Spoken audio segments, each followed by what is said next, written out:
everyone fine.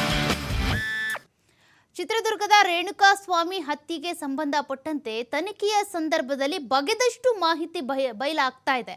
ಒಂದೊಂದೇ ಸ್ಫೋಟಕ ಸತ್ಯಗಳು ಹೊರಗೆ ಬರ್ತಾ ಇದ್ದಾವೆ. ತನಿಖೆಯ ಸಂದರ್ಭದಲ್ಲಿ ಎರಡೆರಡು ಟೀಮ್ನಿಂದ ರೇಣುಕಾಸ್ವಾಮಿಯ ಮೃತದೇಹವನ್ನ ಸಾಗಾಟ ಮಾಡಲಾಗಿತ್ತು ಅನ್ನುವಂಥ ಸ್ಫೋಟಕ ಮಾಹಿತಿ ಕೂಡ ಲಭ್ಯವಾಗಿದೆ. ರವಿ ಮತ್ತು ವಿನಯ್ ಟೀಮ್ನಿಂದ ರೇಣುಕಾಸ್ವಾಮಿ ಶವವನ್ನ ರವಾನೆ ಮಾಡಲಾಗಿತ್ತು, ಅವರು ಸಾಗಿಸಿದ್ರು. ಪೊಲೀಸರ ತನಿಖೆ ವೇಳೆ ಸ್ಫೋಟಕ ರಹಸ್ಯ ಬಯಲಾಗಿರುವಂಥದ್ದು. ರವಿ ಮತ್ತು ವಿನಯ್ ಟೀಮ್ನಿಂದ ಮೃತದೇಹವನ್ನ ಸಾಗಾಟ ಮಾಡಲಾಗಿತ್ತಂತೆ. ಈಗಾಗಲೇ ರೇಣುಕಾಸ್ವಾಮಿ ಕೊಲೆಗೆ ಸಂಬಂಧಪಟ್ಟಂತೆ 17 ಆರೋಪಿಗಳು ಕೂಡ ಜೈಲಿನಲ್ಲಿದ್ದಾರೆ, ನ್ಯಾಯಾಂಗ ಬಂಧನಕ್ಕೆ ಒಳಪಟ್ಟಿದ್ದಾರೆ. ಅವರನ್ನ ತನಿಖೆ ಮಾಡುವಂತ ಸಂದರ್ಭದಲ್ಲಿ ಒಬ್ಬೊಬ್ಬರಿಂದ ಕೂಡ ಒಂದೊಂದು ಮಾಹಿತಿ ಲಭ್ಯವಾಗ್ತಾ ಇದೆ. ಈಗಾಗಲೇ ಪೊಲೀಸರು ಇದಕ್ಕೆ ಸಂಬಂಧಪಟ್ಟಂತೆ ತನಿಖೆಯನ್ನು ಮತ್ತಷ್ಟು ಚುರುಕುಗೊಳಿಸಿದ್ದಾರೆ. ಈ ಸಂದರ್ಭದಲ್ಲಿ 2 ಟೀಮ್ ರೇಣುಕಾಸ್ವಾಮಿ ಮೃತದೇಹವನ್ನ ಸಾಗಾಟ ಮಾಡಿದ್ರು. ಅಂದ್ರೆ ಪಟ್ಟಣಗೆರೆ ಶೆಡ್ನಲ್ಲಿ ಮೊದಲು ಹತ್ಯೆ ಮಾಡಲಾಯಿತು, ಅಲ್ಲಿಂದ ಮೃತದೇಹವನ್ನ ಸಾಗಾಟ ಮಾಡಿದ್ದು ಮೊದಲು ಅಲ್ಲೇ ಶೆಡ್ನಲ್ಲಿದ್ದಂಥ ಸೆಕ್ಯೂರಿಟಿ ಗಾರ್ಡ್ನ ಕೊಠಡಿಗೆ ಅಲ್ಲಿ ಮೊದಲು ಮೃತದೇಹವನ್ನ ಇಡ್ತಾರೆ ಸ್ವಲ್ಪ ಕಾಲ. ಅದಾದ ಬಳಿಕ ಅಲ್ಲಿಂದ ಸುಮ್ನಹಳ್ಳಿ ಕಾಲುವೆಗೆ ಎಸೆಬೇಕು ಅಂತ ಪ್ಲಾನ್ ಮಾಡ್ಕೊಳ್ತಾರೆ. ಆ ಪ್ಲಾನ್ನಲ್ಲಿ ಭಾಗಿಯಾಗಿದ್ದು ರವಿ ಮತ್ತು ವಿನಯ್ ತಂಡ. ಇವರಿಬ್ಬರು ಕೂಡ ಆ ಒಂದು ಮೃತದೇಹವನ್ನ ಸಾಗಾಟ ಮಾಡುವಲ್ಲಿ ಸಹಭಾಗಿತ್ವವನ್ನು ವಹಿಸಿದ್ರು. ರವಿ ಅಂತ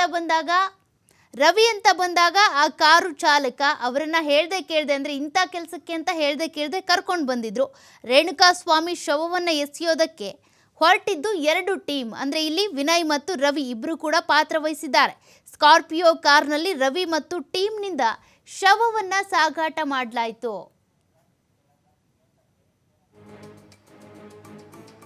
ಅಂದರೆ ಹಾಗಾದರೆ ಈ 2 ಟೀಮ್ ಕೂಡ ಯಾವ ರೀತಿಯಾಗಿ ಕೆಲಸ ಮಾಡಿದ್ರು?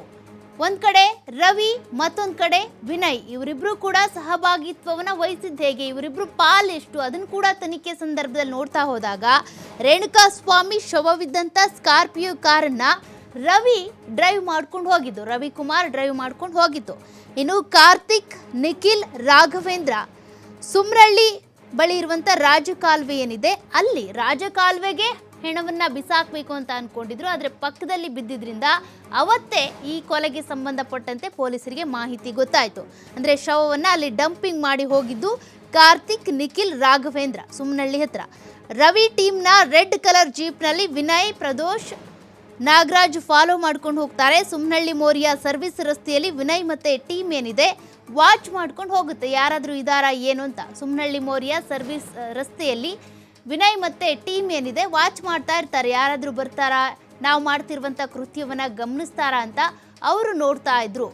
ಜೊತೆಗೆ ಶವ ಎಲ್ಲಿ ಎಸಿತಾರೆ ಅನ್ನೋದನ್ನೇ ವಾಚ್ ಮಾಡಿದ್ರು ವಿನಯ್ ಮತ್ತೆ ಟೀಮ್.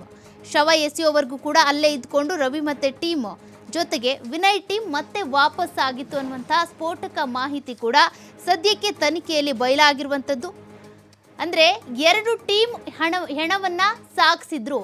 ಅಂದರೆ ಮೊದಲು ಸುಮ್ನಹಳ್ಳಿ ಕಾಲುವೆ ಹತ್ರ ಹೆಣ ಎಸೆಯೋದಕ್ಕೆ ಹೋಗಿದ್ದ ಟೀಮ್ ಬೇರೆ, ಜೊತೆಗೆ ಅವ್ರನ್ನ ಅಬ್ಸರ್ವ್ ಮಾಡ್ತಾ ಇದ್ದಂಥ ಟೀಮ್ ಬೇರೆ. ವಿನಯ್ ಜೊತೆಗಿರುವಂಥ ಟೀಮ್ ರವಿಕುಮಾರ್ ಇವರಿಬ್ಬರು ಸೇರಿಕೊಂಡು ಹೆಣವನ್ನು ಸಾಗಿಸ್ತಾರೆ.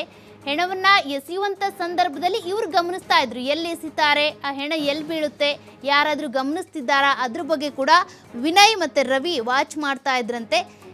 ಆ ಮಾಹಿತಿ ಸದ್ಯಕ್ಕೆ ಲಭ್ಯವಾಗಿರುವಂಥದ್ದು.